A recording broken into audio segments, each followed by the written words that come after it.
Cúspides topocéntricas, autor del Manual de Técnicas de Síntesis Astrológica, El Camino en el Mapa Natal de Kiev, de 2005. Ya con todos ustedes les dejo con el señor Brignone. Perdón, la conferencia, déjalo más.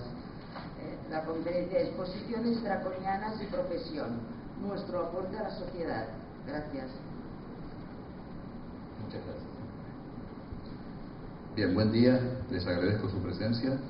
Vamos a hablar entonces un poco sobre el título que comentó Teresa, Posiciones Dracónicas y nuestro aporte a la sociedad. Como ven, acá lo enuncié de otra manera, pero es un poco la misma idea, Posiciones Dracónicas y Profesión.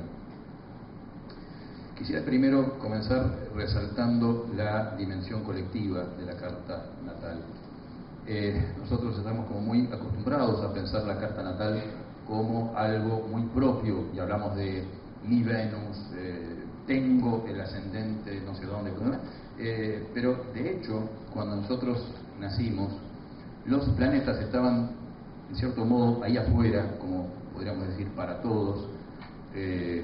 Después de nacer siguen estando ahí afuera los planetas y también para todos. Y esas posiciones natales que tantas veces personalizamos, realmente fueron como más vividas, además de nosotros, fueron vividas por todo el mundo en ese momento, todo el mundo que estaba en ese momento. Es decir, que tienen un valor en principio colectivo. Y por otro lado, la astrología misma con la cual nosotros interpretamos, ¿sí?, a las posiciones de esos planetas, la tradición, ¿sí?, es milenaria y es una construcción de tipo colectiva. Por lo tanto, a mi entender, esto es una convicción personal, la dimensión colectiva es quizás donde se encuentra la mejor expresión de la carta natal. Es decir, no tanto o no solo en los procesos interiores, que son siempre perceptibles y muy importantes, nuestros cambios, o hasta inclusive nuestras relaciones íntimas, sino sobre todo en el rol social y en lo ocupacional. Porque sucede que la carta natal está vigente durante la gran cantidad de horas que dedicamos a nuestras labores diarias, al menos para aquellos que trabajamos. Y durante todo ese tiempo, reitero, la carta natal está funcionando. Entonces es importante que haya algún tipo de coherencia, ojalá, entre las actividades que desarrollamos y la carta natal, porque cuando no hay tanta coherencia, o mejor dicho, esas actividades reflejan solo parte de nuestra carta natal, hay una profunda sensación de no realización personal, de insatisfacción, de horizonte chato, ¿sí? Yo he visto hacer, desde el punto de vista de la consulta astrológica, no solo en mi caso, sino también de otros colegas, y qué pasó con clientes suyos, he visto cambios radicales positivos y de autorrealización general, ¿sí?, en individuos que asumieron las indicaciones vocacionales de la carta natal que no habían sido previamente aprovechadas. Ahora bien, para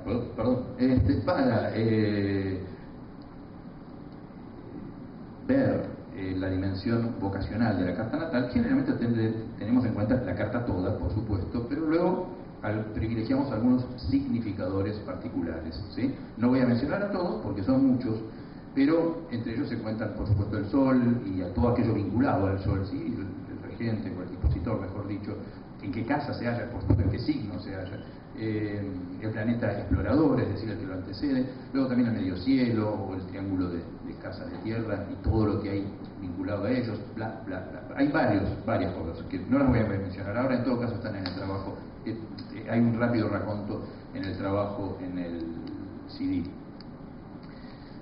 Lo que quiero es atraer su atención sobre una dimensión que ha sido, a mi entender, poco trabajada respecto de la carta natal, que es la posibilidad de ver en la astrología dracónica también, y de un modo muy interesante, la orientación posible ocupacional, laboral, vocacional. Las voy a usar de momento como sinónimos estas palabras, por más que no lo son, pero me refiero a aquello que tiene que ver con el rol del individuo. la sociedad. Entonces, vamos ahora a hablar un poco de 2 minutos de la astrología dracónica para aquellos que no estén quizás tan informados, y para luego entonces ver esta dimensión astrológica aplicada a la posibilidad profesional de una persona. El zodíaco dracónico, o sea, la astrología dracónica la hacemos utilizando en principio el zodíaco dracónico, es un zodíaco que se inscribe en la eclíptica, como seguramente muchos de ustedes saben, y comienza su propio cero de Aries en el nodo norte de la Luna. Es decir, que a partir del nodo norte de la Luna vamos a contar 12 signos iguales de 30 grados con el mismo simbolismo básicamente de los signos trópicos, ¿sí? Llamamos trópicos a los que usamos normalmente en nuestra astrología occidental, el zodíaco trópico, y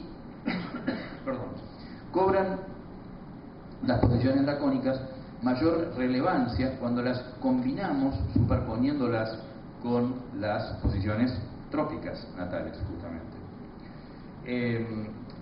La astrología dracónica he visto en alguno que otro sitio web, qué sé yo, dicen que se practicaba desde los babilonios y qué sé yo, es falso, iba a decir otra cosa, pero es falso. Concretamente sí aparece en el 51 un escrito publicado por el gran astrólogo irlandés siderealista Cyril Fagan, en el cual, escrito que está traducido al castellano, dicho sea de paso, por Editorial Índigo, el libro, en el cual menciona, tratando de probar la existencia de distintos zodíacos, porque a él le interesaba como siderealista probar que el zodíaco siderio era el más importante, el verdadero, y que Occidente desvió y equivocó su camino al mandarse por el zodíaco trópico de las estaciones del año, y él, que hizo una gran investigación arqueológica en ese libro, pone una frase de una tablilla babilonia donde dice: tomarás a la cabeza del dragón y de ahí en adelante contarás 30 grados, 30 grados, y luego de la cola del dragón 30 grados, 30 grados, y punto, no dice nada más. No hay ninguna otra prueba de que en la época de los babilonios, por llamarlo de algún modo, inclusive en la época helenística, se haya trabajado nada parecido a la astrología dracónica. Pero hay sí una propuesta de un zodíaco dracónico que no tiene luego consecuencias en otras tablillas sumerias o posteriores caldeas, y que es traída a Occidente por primera vez en el 51 por este hombre Fagan. Y luego, en el año 59, se dio una sincronicidad, por llamarlo de alguna manera, muy importante, muy interesante, porque dos autores totalmente sin ningún tipo de relación entre sí y sin ningún tipo de influencia entre sí, escribieron al mismo tiempo sobre el zodíaco dracónico y algunas posibilidades interpretativas del mismo. Por un lado, el, para mi punto de vista, genial astrólogo inglés Ronald Davison, en su libro Sinastría, que fue traducido hace un par de años y está acá a la venta, de hecho, y que creo que es el mejor libro de sinastría que hay en castellano y en inglés. Y Maurice Roger, un astrólogo francés, escribieron sobre la posible utilización e interpretación de la astrología dracónica, mejor dicho, del zodíaco dracónico, y dijeron cosas bastante similares, dicho sea de paso. Y luego, en el 77, Dennis Elwell, cuando ya estaba en pleno auge todo este tema de la New Age y de la popularización de la lectura